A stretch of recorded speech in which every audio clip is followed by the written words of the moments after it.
اب آج جو عذاب آتا ہے، دیکھیے کافروں کے لیے عذاب اصل میں آخرت میں ہے۔ دار العذاب دار الجزا وہ تو آخرت ہے، یہ تو دار الامتحان ہے۔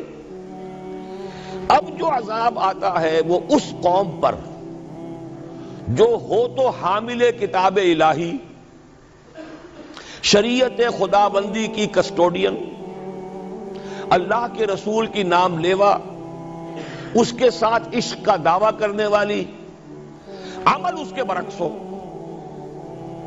حالانکہ اللہ نے اگر اسے وہ مقام دیا، اللہ نے اس کی طرف رسول بھیجا اور اسے رسول کے امتی بننے کا شرف عطا کیا، اسے اپنا کلام دیا، کتاب دی، اسے اپنی شریعت دی، تو کس لیے دی؟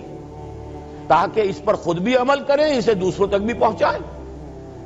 وہ گویا کہ اس روئے ارضی پر وہ امت، وہ قوم اللہ کی نمائندہ قوم ہوتی ہے، ریپرزنٹیٹو ہوتی ہے۔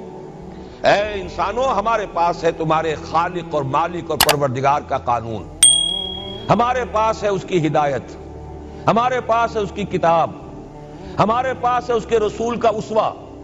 آؤ ہماری طرف، ہمیں جانچو، ہمیں پرکھو، ہمیں دیکھو، ہم واقعتاً اسی کتاب کے مطابق چل رہے ہیں نا؟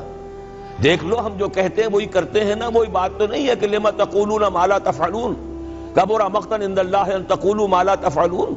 آؤ دیکھو، ہم نے اس کتاب کے مطابق، اللہ کی ہدایت کے مطابق کیسا اچھا معاشرہ بنایا ہے، کیسا انصاف ہے، کیسا امن ہے، کیسا بھائی چارہ ہے، کیسی اخوت ہے۔ آؤ دیکھو ہمارے ہاں تقسیم دولت کا نظام کتنا صحیح ہے۔ ایسا نہیں ہے کہ کوئی جو ہے اسے دولت کی بدہضمی ہو رہی ہو اور کوئی وہ ہے کہ جو بھوکا مر رہا ہو، ایسا نہیں ہے۔ دیکھو ہمارے ہاں انسانی شرافت، انسانی عزت، انسانی پریسٹیج اور انسانی حقوق بہتر سے بہتر شکل میں موجود ہیں، حریت ہے، آزادی اظہار رائے ہے، سب کچھ ہے۔ یہ کام اگر وہ امت کرے تو اس سے زیادہ خوش نصیب کوئی نہیں۔ پھر دنیا میں اس کو غلبہ ہوگا، دنیا کی خلافت اس کو دی جائے گی، دنیا کی امامت اس کو دی جائے گی، دنیا کی قیادت اس کو دی جائے گی۔ جیسے کبھی اقبال نے کہا تھا کہ سبق پھر پڑھ شجاعت کا، عدالت کا، صداقت کا، لیا جائے گا تجھ سے کام دنیا کی امامت کا۔ لیکن پھر وہی سبق پڑھنا پڑے گا جو صحابہ کرام نے پڑھا تھا۔ جب صحابہ کرام نے وہ سبق پڑھا تھا تو دنیا کی امامت اللہ نے ان کو عطا کی تھی کہ نہیں کی تھی؟ اگر تو اس کے مطابق عمل ہے تو ان سے زیادہ اللہ کو محبوب کوئی نہیں، اور اگر طرز عمل برعکس ہو جائے، کہیں کچھ اور کریں کچھ اور، کہیں یہ کہ قرآن پر ہمارا ایمان ہے اور اس کے قانون کو نافذ نہ کریں، کہیں یہ کہ ہماری تو محبوب ترین شخصیت محمد ہیں اور ان کی سنت کے اوپر عمل نہ کریں صلی اللہ علیہ وسلم۔ قرآن نے جس شے کو حرام کیا ہے اس پر اس کا استعمال کر رہے ہوں۔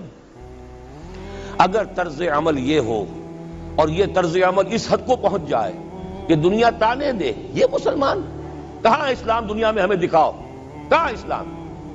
یہ مسلمان کیا اسلام پر کاربند ہے؟ جارج برنارڈ شاہ نے کہا تھا کہ میں جب قرآن پڑھتا ہوں تو محسوس کرتا ہوں اس سے بہتر کتاب کوئی ممکن نہیں، لیکن جب مسلمانوں کو دیکھتا ہوں تو محسوس کرتا ہوں ان سے زیادہ ذلیل قوم دنیا میں کوئی نہیں۔ یہ کنٹراسٹ ہے جو ہم اپنے وجود سے پیش کر رہے ہیں۔ کیا اس کی وجہ سے لوگ اسلام کی طرف راغب ہوں گے یا اسلام سے متنفر ہوں گے؟ کیا ہمارا منہ ہوتا ہے ہم باہر جاتے ہیں؟ اسی لیے ہم تو تبلیغ، میں تو کم سے کم وہاں جا کر جو مسلمان کھوئی ہوئی بھیڑیں ہیں امت محمد صلی اللہ علیہ وسلم کی، انہی کو ریکلیم کرنے کی کوشش کرتا ہوں۔ جیسے کہ حضرت مسیح نے کہا تھا، میں تو بنی اسرائیل کے گھرانے کی کھوئی ہوئی بھیڑوں کی تلاش میں آیا ہوں۔ میرا منہ نہیں ہے کہ میں وہاں کسی امریکن سے بات کروں، وہ یہ کہے گا تم اپنا گھر تو سنوارو، فزیشن ہیل تھائی سیلف۔ تم ایک چھوٹا سا ملک نہیں چلا سکتے، تم نے اس کا بیڑا غرق کر کے رکھ دیا ہے، تم نے اسے کورٹ آف وارڈ بنوا دیا ہے IMF کا۔ ہاں یہاں تو گھڑی گھڑی جو ہے قرقمین آتے ہیں IMF کے اور ورلڈ بینک کے قرقی کرنے کے لیے۔ ہر روز ایک نئی قرقی ہو رہی ہے، ہر روز جو ہے آج پھر گاڑیوں کا کرایہ بڑھ رہا ہے، بجلی کا کرایہ قرقی ہو رہی ہے۔ عوام کے اندر جو بھی راہسا رہ گیا اسے بھی چوسنے کا اور کشید کرنے کے لیے ایک حکومت کو گرا دو، وہ تو بدنام کر دی گئی، دوسری حکومت لے آؤ، اس کے ہاتھ میں کچھ کام کروا لو، وہ بدنام ہو جائیں گے تو ان کو بھی ہٹا دینا۔ ان کا کیا کھیل ہے؟ یہ کھیل کھیلتے رہیں گے، اور اس میں یہ ہے کہ اپنی قرقیاں کرتے چلے جاؤ. یہ حال اب کیا میرا منہ ہے کہ میں جا کر وہاں بات کروں؟ تم اپنے گھر کو دیکھو، تم اپنے ملک کو دیکھو. ایک وہ ہے جنہیں تصویر بنا آتی ہے، ایک تم ہو کہ لیا اپنی بھی صورت کو بگاڑ. ایک ہی ساتھ تم آزاد ہوئے تھے، ہندو بھی تھے کہ نہیں تھے؟ انہوں نے اس ملک کو بنایا ہے، اپنی معیشت کو، اپنی اکانومی کو اپنی بنیادوں پر، اپنے پاؤں پر، اپنے پیروں پر کھڑا کیا ہے. آج جو ہے وہ ایک منی سپر پاور بن چکا ہے، اور وہ کہ ڈرتا تھا پاکستان دو طرف سے ہمیں جو ہے قابو میں کر لے گا. پہلے تقریباً 20 برس جو ہیں ہندوستان کے، بھارت کے کانپتے ہوئے گزرے ہیں پاکستان سے. اب 30 برس سے جو صورتحال ہے وہ آپ کو معلوم ہے. تو صورت یہ ہے کہ جب کوئی قوم جو امت مسلمہ ہو یہ طرز عمل اختیار کرتی ہے تو عذاب اس پر آتا ہے. بڑی کڑوی بات ہے. آج عذاب کفار پر نہیں آ رہا، وہ تو اللہ تعالیٰ ان سے آخرت میں نمٹ لے گا، اور آخرت تو ہے ہمیشہ کی، بڑا سو عذاب تو وہی کا ہے. وَلَعَذَابُ الْآخِرَةِ أَكْبَرُ لَوْ كَانُوا يَعْلَمُونَ. دنیا میں کفار پر عذاب آتا تھا جب کوئی رسول بھیج دیا جائے، اب رسول آئے گا نہیں. ایک ایکسیپشن ہے، وہ بعد میں بتاؤں گا. لیکن اب دنیا میں جو عذاب آتا ہے وہ مسلمان امت پر آتا ہے. اب اس کو چونکہ بات بہت کڑوی ہے، تھوڑا سا میں اس کے اندر آپ کے لیے سمجھنا، حلق سے اتارنا اس کڑوی گولی کا آسان کر دوں. دیکھیے، ہم سے پہلے بھی ایک امت مسلمہ تھی کہ نہیں؟ ہماری عمر جو ہے امت مسلمہ کی حیثیت سے ابھی 1400 برس ہوئی ہے. 1417 سن ہجری چل رہا ہے نا. اس میں آپ اور حضور کی بعثت 12 برس اور، تو 1430 برس سمجھیے، اس لیے کہ اس وقت جب سے کہ وحی کا آغاز ہوا ہے. یہ ہماری کل تاریخ ہے، ابھی 1450 برس نہیں ہوئی. ہم سے پہلی جو امت تھی 2000 برس تک اسی مقام پر فائز رہی. وہ کون تھے؟ بنی اسرائیل.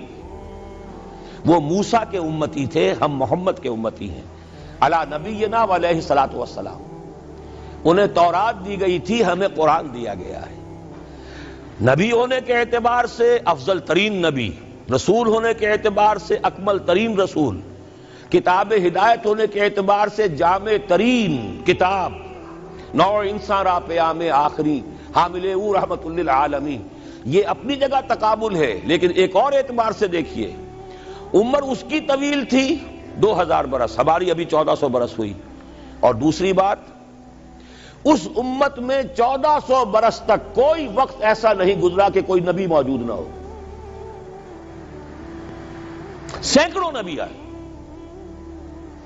شروع ہوئی ہے 1400 قبل مسیح میں، جب تورات دی گئی حضرت موسیٰ کو.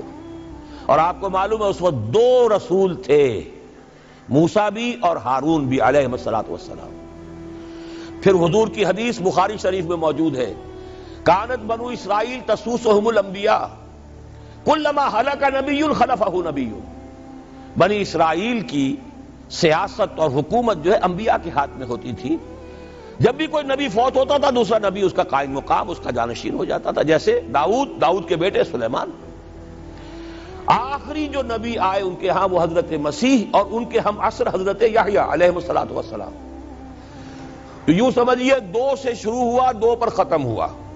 موسیٰ و ہارون، عیسیٰ و یحییٰ، درمیان میں 1400 برس، اور کوئی وقت ایسا نہیں ہے جب کہ کوئی نبی موجود نہ ہو. کیسی امت تھی. اسی لیے میں نے آپ کو بتایا قرآن مجید میں سورہ بقرہ میں 2 جگہ فرمایا ہے، یا بنی اسرائیل اذکروا نعمتی التی انعمت علیکم وانی فضلتکم علی العالمین. چھٹا رکوع بھی شروع ہوتا ہے اسی آیت سے سورہ بقرہ کا، اور 15واں رکوع پھر شروع ہوتا ہے اسی آیت سے. اے بنی اسرائیل، میرے اس انعام و اکرام کو یاد کرو جو میں نے تم پر کیا، اور میں نے تو تمہیں تمام جہان والوں پر فضیلت دی تھی. لیکن وہی بنی اسرائیل جب ان کا طرز عمل کیا ہوا، شریعت کو پس پش ڈال دیا.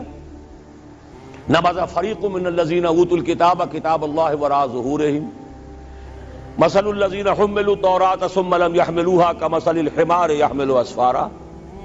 کتاب سے ناتا توڑ لیا، بس اس کو مقدس کتاب بنا کر رکھ دیا، نہ پڑھنا، نہ سمجھنا، نہ اس پر عمل کرنا، جیسے ہم کرتے ہیں۔ ایصال ثواب کی محفلوں میں کام آتا ہے، یا بچیوں کو وہ جہیز میں دینے کے کام آتا ہے۔